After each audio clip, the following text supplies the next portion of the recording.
Hello दोस्तों, नमस्कार। SM किसी चैनल में मैं आप सभी लोगों का दिल से बहुत बहुत स्वागत करता हूं। दोस्तों, इस वीडियो में हम लोग बात करने वाले नो डाउट आज के दिन की सबसे बड़ी ब्रेकिंग न्यूज़, जो कि ऑलरेडी हम लोग को यहाँ पे पता ही थी कि आरबीआई के एमपीसी की बैठक है एंड इसी से रिलेटेड बहुत सारे आउटकम सामने यहाँ पे आने वाले हैं। एंड दोस्तों, आज के दिन की अगर हम लोग एमपीसी की बैठक की बात करें तो यस, इसमें एक आउट ऑफ सिलेबस भी टॉपिक हम लोग को देखने को मिला। आउट ऑफ सिलेबस मतलब क्या?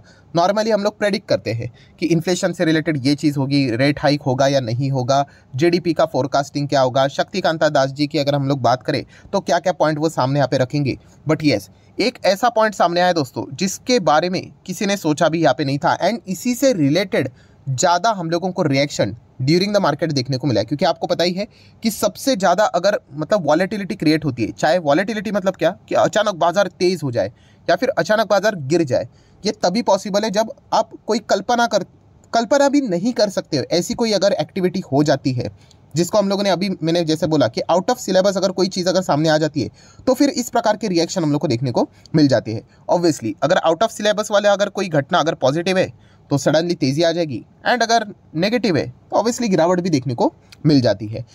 ये एक पॉइंट हम लोग को आज के दिन बाजार में देखने को मिला एंड यही सबसे ज़्यादा सेंटर ऑफ अट्रैक्शन वाला पॉइंट हम लोग को देखने को मिला। मतलब इसी की चर्चा ज़्यादा होती हुई देखने को यहाँ पे मिली है। सारी चीज़ों को हम लोग स्टेप बाय स्टेप यहाँ पे कवर करेंगे। वीडियो बड़ा हो सकता है क्योंकि बहुत सारे एक्सप्लेनेशन के साथ में पॉइंट आप लोगों के सामने यहाँ पे रखने वाला हूँ। तो दोस्तों, सबसे पहले अगर हम लोग बात करें निफ्टी 50 कैसा चला। निफ्टी अगर आज के दिन देखेंगे तो ठीक है, 0.5% हम लोग को देखने को मिल जाएगा। इतना तो डेली बेसिस के ऊपर होता रहता है। बट अगर हम लोग चार्ट पैटर्न को देखेंगे तो आपको पता ही है 10 बजे के आसपास ही ड्रामा स्टार्ट यहाँ पे होने वाला था एंड वही ड्रामा हम लोग को देखने को मिला। कितनी बड़ी गिरावट देखी निफ्टी में, ज़बरदस्त गिरावट। उसके बाद आप देख सकते हो एक शानदार रिकवरी भी देखने को मिली, फिर उसके बाद ज़बरदस्त गिरावट, फिर उसके बाद रिकवरी। तो ये आज के दिन आपको पता ही है बाजार की अग्नि परीक्षा थी एंड ये सारा खेल हम लोग को देखने को मिला मतलब बैंक निफ्टी के चलते। ठीक है, आरबीआई अगर बोलेगे तो आपको पता है बैंकिंग सिस्टम से रिलेटेड ही ज़्यादा चीज़ें हम लोग को देखने को मिल जाती है एंड सेम बैंक निफ्टी जिस प्रकार से चलता है तो आप सभी लोगों को पता ही है, ये हमेशा मैंने आप लोगों को सिखाया कि बैंक निफ्टी जैसे चलेगा वैसे ही निफ्टी फाइनेंशियल सर्विसेज आपको मूव होते हुए देखने को मिलेगा। आप चार्ट पैटर्न इनका देख सकते हो एंड निफ्टी फाइनेंशियल सर्विसेज जैसा चलेगा वैसे ही तो निफ्टी 50 का परफॉर्मेंस देखने को मिल जाता है, क्योंकि इनका ही सबसे बड़ा कंट्रीब्यूशन है नियर बाय 38% के आसपास। ठीक है, तो थोड़ा सा हम लोग इंट्रो की बात यहाँ पे कर रही। अभी हम लोग आ जाते हैं दोस्तों हाइलाइट्स के ऊपर। किस बात का हाइलाइट्स? ऑब्वियसली एमपीसी की बैठक थी, क्या क्या बातें उन्होंने यहाँ पे बोली है। इंपॉर्टेंट चीज़, अननेसेसरली चीज़ों को हम लोग ड्रैग नहीं करेंगे। बहुत सारी चीज़ें उन्होंने बोली है बट इंपॉर्टेंट चीज़ों को ही हम लोग कवर करेंगे। तो चलिए स्टार्ट कर लेते हैं एकदम बेसिक के साथ। सबसे पहला इंपॉर्टेंट पॉइंट क्या था जिसके ऊपर हर किसी का फोकस था कि रेट का क्या किया, रेपो रेट का क्या किया। तो दोस्तों, यहाँ पे रेपो रेट जो 6.5 था वही रखा, मतलब अनचेंज। ना रेट हाइक हुआ ना तो रेट कट हुआ। रेट कट तो होने वाला भी नहीं है अभी, मतलब फिलहाल की बात करें तो यस, यही एक डाउट था कि क्या रेट बढ़ेगा या फिर जैसे ही पहले अनचेंज रखा करते थे वही रखेंगे। तो दोस्तों फाइनली हम कह सकते हैं, मतलब जो एक्सपर्ट ने बोला वैसे ही हुआ कि अनचेंज ही उन्होंने यहाँ पे रखा। थोड़ा सा इस वक्त डाउट था क्योंकि फेड की बात करें उन्होंने रेट्स बढ़ाए थे तो क्या पता इनके ऊपर प्रेशर क्रिएट हो सकता था, प्लस इन्फ्लेशन का प्रेशर भी था। बट नहीं, इतना सब कुछ होने के बाद भी रेपो रेट उन्होंने अनचेंज ही यहाँ पे रखा हुआ है। ठीक है, ये एक बात हम लोग को देखने को यहाँ पे मिल गई। देन अगर हम लोग बात करें दोस्तों, आप सभी लोगों को पता है एस्टिमेट किए जाते हैं। एस्टिमेट मतलब भविष्य में इन्फ्लेशन क्या होगा, भविष्य में जीडीपी क्या होगा, उसका एस्टिमेट यहाँ पे बताया जाता है। ठीक है, तो दोस्तों यहाँ पे हम लोगों को अलग अलग चीज़ें देखने को मिली एंड यही सी कहानी स्टार्ट हो गई। मतलब जो एस्टिमेट लगाया गया इन्फ्लेशन का वो आरबीआई की ओर से लगाया गया कि अपवर्ड रिवीजन। मतलब जो एस्टिमेट किया गया था पहले इन्फ्लेशन कि आने वाले समय में Q2 का इन्फ्लेशन देखने को मिलेगा, Q3 का देखने को मिलेगा, 4 का देखने को मिलेगा, पूरे फाइनेंशियल ईयर 24 का देखने को मिलेगा। तो उसमें आरबीआई ने बदलाव किया एंड बदलाव क्या किया है? Upward revision. मतलब जो पहले इन्फ्लेशन आरबीआई ने फोरकास्ट किया था, प्रोजेक्ट किया था, वो उन्होंने बढ़ा दिया। पहले कितना किया था पता है आपको?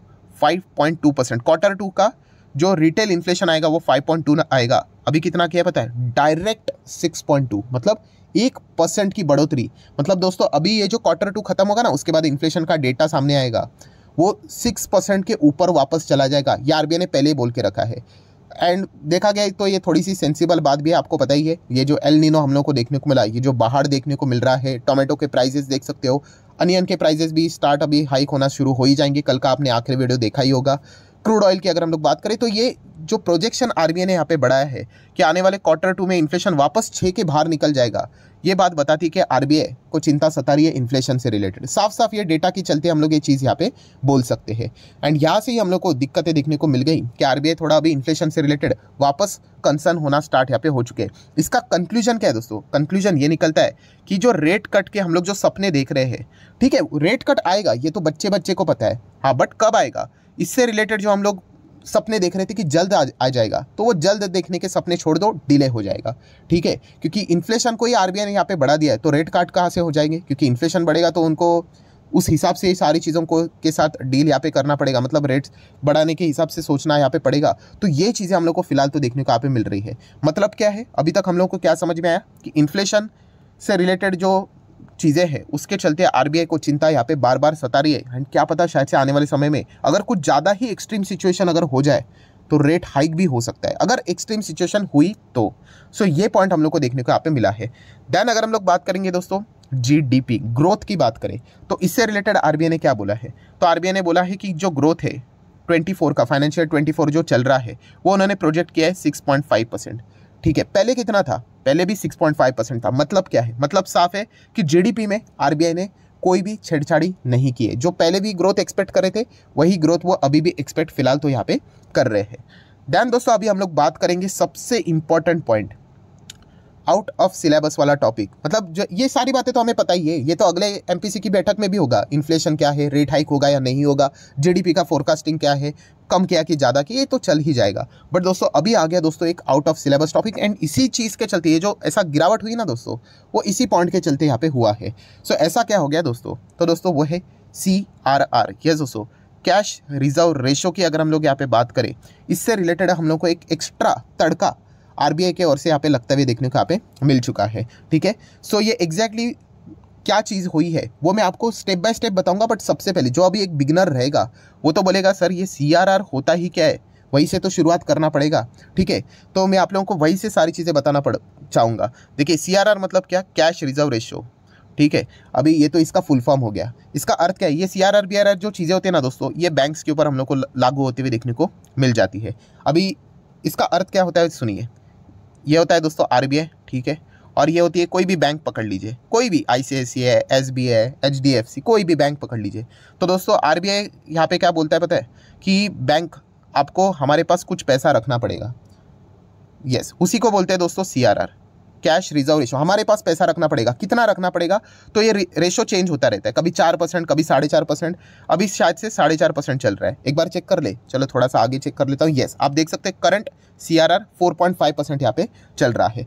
सो वापस स्टोरी को कंटिन्यू कर लेते हैं। आरबीआई है, ठीक है, यहाँ पे कोई तो एक बैंक है।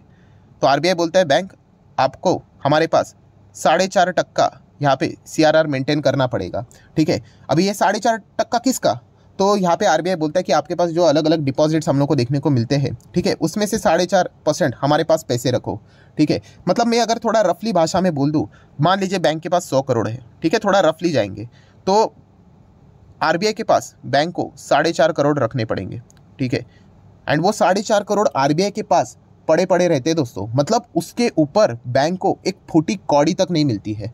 मतलब आप समझ रहे हो, बैंक के पास जो पैसा है 100 करोड़, उसमें से 4.5 करोड़ हटा दो तो बचा कितना बैंक के पास? लगभग हम बोल सकते हैं 95.5 के आसपास यहाँ पे पैसा बचा। हाँ, आरबीआई बोलता है जाओ उसका बिजनेस करो, लोगों को पैसा दो करके, लोन दो करके, आपको जो करना है करो करके। बट ये 4.5 करोड़ ये आरबीआई के पास पड़ा रहेगा। जस्ट इमेजिन, ये 4.5 करोड़ अगर बैंक के पास होता तो इसका भी वो बिजनेस कर सकते थे, किसी को बैच के ऊपर दे सकते थे।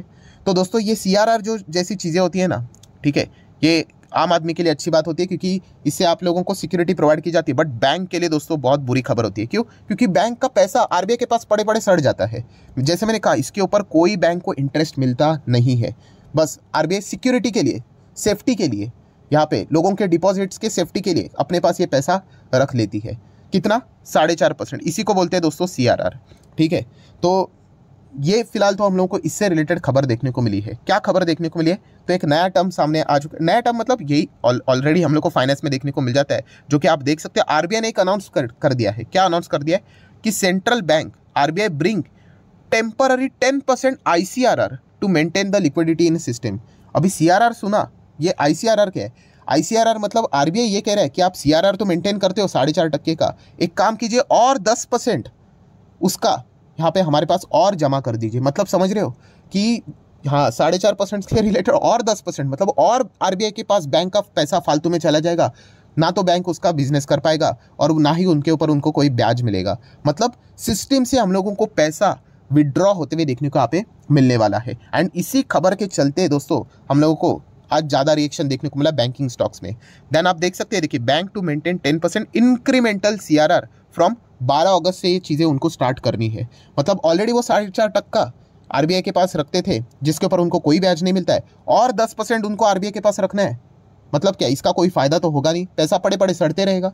तो ये चीज़ हम लोग को देखने को मिले, और जैसे खबर आ गई दोस्तों टक करके हम लोग को गिरावट देखने को यहाँ पे मिली। ये मेजर रीज़न है, ठीक है। हाँ, उसके बाद क्या क्या हुआ वो भी मैं आपको बताऊंगा, क्योंकि जैसे जैसे चीज़ें आगे बढ़ी, शक्तिकांता दास जी को इससे रिलेटेड सवाल पूछे गए तो उन्होंने इससे रिलेटेड स्पष्टीकरण दे दिया।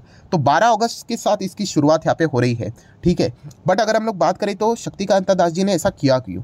शक्तिकांता दास जी मतलब सिर्फ उनको मैं ब्लेम नहीं कर रहा हूँ, पूरी कमेटी का जो MPC बैठक होता है उसका ही आउटकम होता है। तो उन्होंने कहा कि देखिए RBI ने इसके पहले आपको पता ही है अनाउंसमेंट किया था कि 2000 रुपये के नोट आपको वापस देने करके, एंड बहुत सारे लोगों ने 2000 रुपये के नोट वापस तो दे दिए, ठीक है। इसके चलते बैंक्स के पास बहुत ज़्यादा ऑलरेडी पैसा यहाँ पे आ चुका है, ठीक है। तो इतना ज़्यादा पैसा एक्सेस जो हम लोगों को देखने को यहाँ पे मिल रहा है, वो उसी के साथ साथ अगर हम लोग यहाँ पे बात करें वो ज़्यादा फैलना भी नहीं चाहिए। तो इसीलिए हम लोग इसको क्या कर रहे हैं, थोड़ा सा वापस ले रहे करके। एंड RBI ने ये भी बोला है, मतलब शक्तिकांत दादा जी ने ये भी बोला है कि ये जो कैश रिक्वायरमेंट है इससे रिलेटेड हम लोग बहुत सेंसिटिव है, ठीक है। एंड इसी चीज़ के चलते अगर हम लोग बात करें तो जो फेस्टिवल सीजन भी हम लोग को देखने को यहाँ पे मिलने वाला है, ठीक है, इसको भी हम लोग बहुत गंभीरता से देख रहे हैं। मतलब क्या है, इसका अर्थ समझ लीजिए। इसका अर्थ बहुत सिंपल है कि जब फेस्टिवल स्टार्ट हो जाएंगे ना यहाँ पे, तो वापस यहाँ पे शायद से जो ICRR जो हम लोगों को देखने को मिलता था 10%, शायद से बैंक को वापस कह देंगे कि मत मेंटेन करो, वापस ले लो करके, ठीक है। बट ये टेम्पररी बेसिस के हिसाब से, आप इसलिए वो शब्द किधर गया,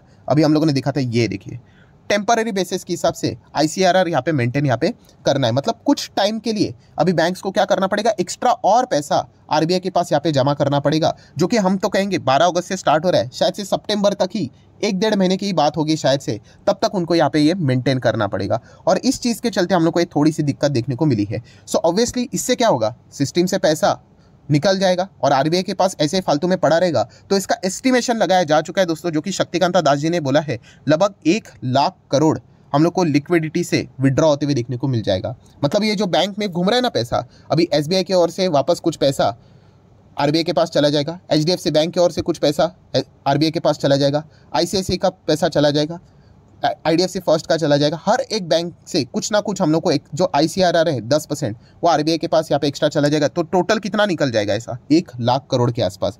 सो डेफिनेटली लिक्विडिटी मार्केट से चली जाना ये हमेशा बाजार को अच्छी बात नहीं लगती है, ठीक है। इसी चीज़ के चलते हम लोग को एग्रेसिव रिएक्शन देखने को मिला था। इसलिए ये सबसे ज़्यादा शॉकिंग रिएक्शन था कि ये क्या आ गया ICRR, ठीक है। इससे रिलेटेड हम लोग को चीज़ें देखने को मिली।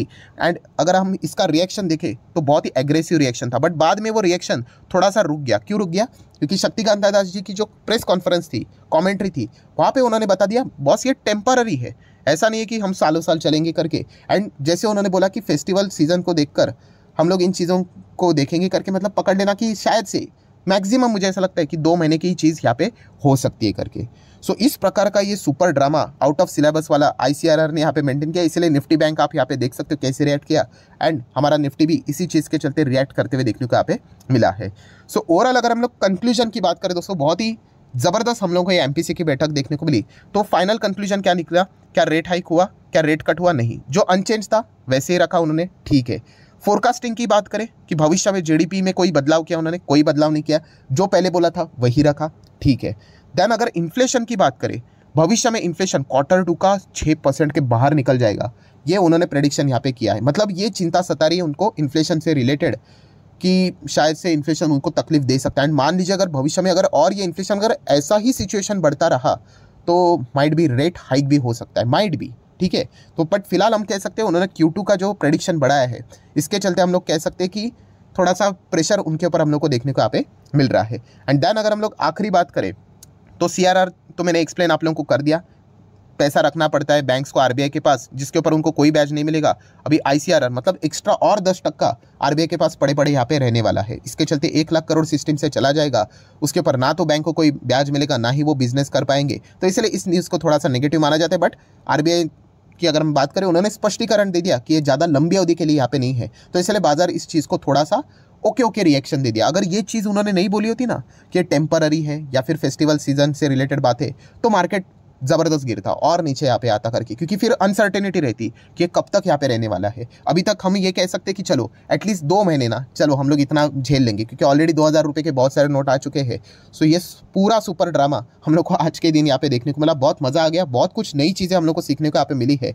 एंड अगर आपने CRR ICRR के बारे में पहली बार यहाँ पे जाना है, एंड अगर मैंने जो एक्सप्लेन किया है अगर आपको जेन्युइनली समझ में आया होगा, तो आप जस्ट कमेंट सेक्शन में यस करके फीडबैक यहाँ पे दे सकते हो, तो मुझे भी समझ में आ जाएगा कि कितने लोगों को ये प्रॉपरली चीज़ यहाँ पे समझ में आ गई है करके। सो आशा करता हूं दोस्तों वीडियो हेल्पफुल लगा होगा। तो चाहो तो आप इसको लाइक एंड शेयर कर सकते हैं। डीमैट अकाउंट अगर आपने अभी तक ओपन नहीं किया तो लिंक नीचे डिस्क्रिप्शन में 25 वीडियो की लिस्ट भी आपको फ्री ऑफ कॉस्ट मिल जाएगी। आपका नाम, कौन सा अकाउंट आपने लिंक के थ्रू ओपन किया, प्रॉपरली कमेंट्स में मेंशन कर देना। तो हफ्ते भर के अंदर सारे लेक्चर्स मेरे साइड से फ्री ऑफ कॉस्ट प्रोवाइड कर दी जाएंगे, ताकि आप शेयर बाजार को आसान भाषा से सीख सको। So that's it, thank you very much दोस्तों। We will be meeting our next video. तब तक के लिए बाय बाय।